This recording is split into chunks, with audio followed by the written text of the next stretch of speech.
Kepribadian sejati Suga seperti yang terlihat melalui perlakuannya pada pengemudi pengiriman.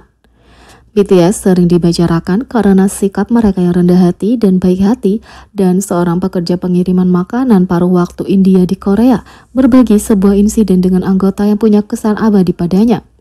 Klub FM, saluran radio yang berbasis di negara bagian Kerala di India, mewawancarai penduduk asli Kerala yang bekerja di Korea sebagai pekerja pengiriman makanan, di mana dia berbagi pengalamannya bertemu dengan anggota BTS. Dia mengungkapkan bahwa dia bertemu dengan anggota RM, Jin, Jungkook, dan Suga, dan meskipun dia bukan seorang ARMY, dia sangat terkesan dengan perilaku baik dan sopan mereka. Kalau kamu bertanya kepadaku apakah aku penggemar BTS atau ARMY, aku tidak. Jadi, aku telah bertemu 4 dari mereka dan itu juga sebagai bagian dari pekerjaanku. Orang yang kutemui adalah Jungkook, RM, Jin, dan Suga. Kalau kamu bertanya kepadaku tentang pengalamannya, keempatnya luar biasa. Mereka tidak pernah membuat kami merasa punya sikap apapun tentang punya jutaan penggemar, kata sopir pengiriman. Dia kemudian menceritakan kejadian khusus dengan Suga, mengungkapkan bagaimana Suga menghubunginya dan menyuruhnya untuk tidak terburu-buru dalam pengiriman dan memastikan dia tiba dengan selamat. Aku secara khusus ingin menyebutkan satu contoh. Sekali, Suga saat itu turun hujan. Sebenarnya tidak ada pilihan bagi pelanggan untuk menghubungi kami, tapi ada fitur bernama Rider Request, dan di bagian permintaan itu dia menulis, "Ini hari hujan, tidak peduli berapa terlambat kamu, berkendaralah dengan hati-hati. Bukankah itu kualitas super untuk dimiliki?" kata supir pengiriman. Selama hari-hari pradebutnya, Suga sendiri bekerja paruh waktu sebagai pekerja pengiriman makanan dan pernah mengalami kecelakaan mobil saat melakukan pengiriman, melukai bahunya dengan parah. Meski cedera awalnya sembuh, ia masih mengalami ketidaknyamanan karenanya dan akhirnya menjalani operasi bahunya untuk menghilangkan rasa sakitnya. Karena Suga sendiri tahu bagaimana rasanya bekerja, penggemar sangat tersentuh atas pertimbangannya terhadap pekerja pengiriman dan memuji Suga karena telah menghubunginya.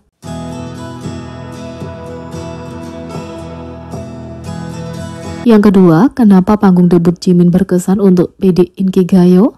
Keajaiban K-pop tanpa diragukan lagi dikemas dalam panggung-panggung penuh semangat yang penuh dengan kreativitas artistik dan eksekusi yang mulus.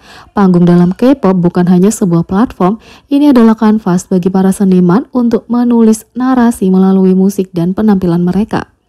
Dalam interaksi inovasi dan kreativitas inilah Jimin meninggalkan jejak yang tak terhapuskan dengan penampilan debut solonya Like Crazy di SBS Inkigayo. Panggungnya sangat mengesankan, bahkan manajer produksi acara itu tidak bisa tidak mengenangnya. Dalam sebuah wawancara baru-baru ini, ketika ditanya tentang penampilannya yang paling berkesan dan menantang, PD Inkigayo langsung menyebutkan penampilan Like Crazy Jimin. Kupikir panggung Like Crazy Jimin terasa sangat bagus, kenangnya.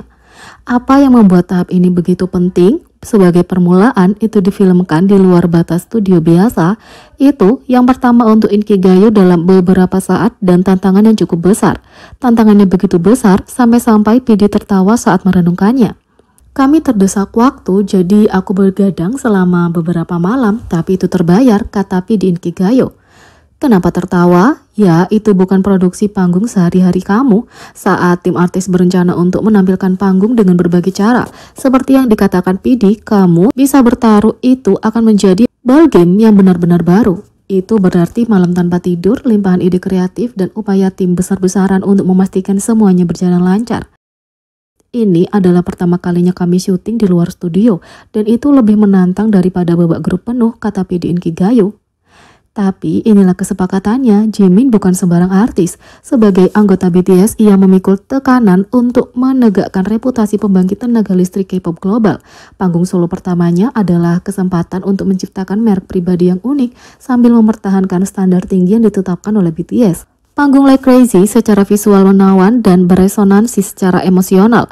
Penampilan seksi dan energik Jimin, vokalnya yang memikat, dan latar belakangnya segar dan unik, semuanya digabungkan untuk menciptakan momen yang tak terlupakan, yang pasti akan dicatat dalam sejarah Inkigayo.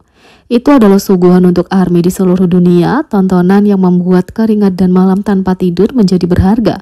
Dan imbalannya, panggung tak terlupakan yang masih melekat dalam ingatan PD. Panggung Like Crazy Jimin berdiri sebagai contoh komitmen dan kreativitas pantang menyerah yang dibawa Inkigayo ke panggung K-pop.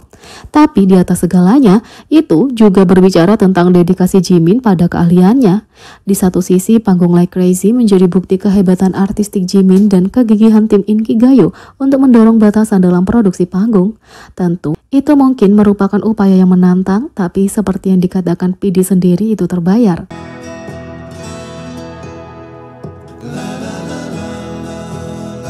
Yang ketiga, Angela Seraphim minta maaf pada BTS untuk alasan paling tak terduga.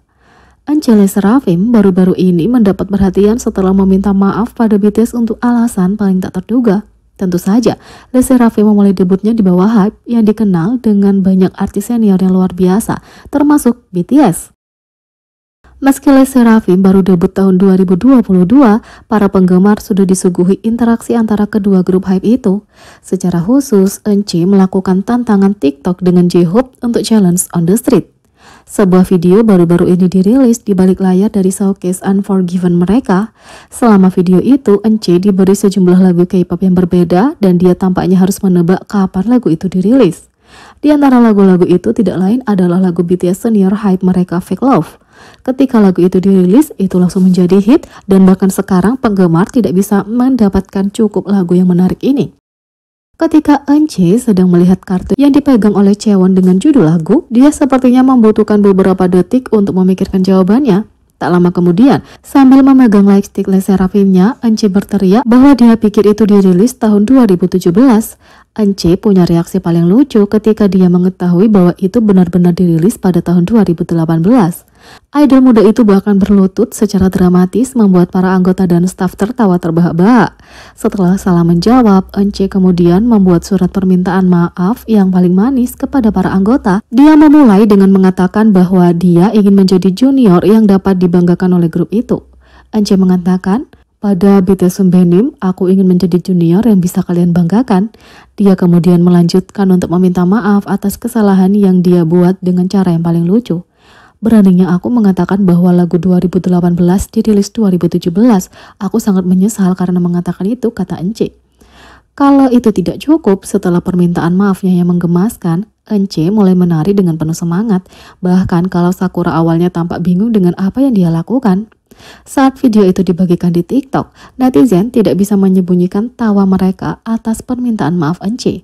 Berbagi bahwa bahkan ARMY merasa sulit untuk mengingat semua tanggal dan bahkan BTS pasti akan memaafkannya. Beberapa netizen begitu terpukul oleh permintaan maaf Eunchae hingga mereka bercanda bahwa apapun yang dikatakan Le Sserafim adalah kebenaran. Jadi, bagaimana menurut kalian tentang ini? Beri komentar di bawah, klik subscribe, like, share, dan klik lonceng. Sekian video kali ini, sampai jumpa lagi.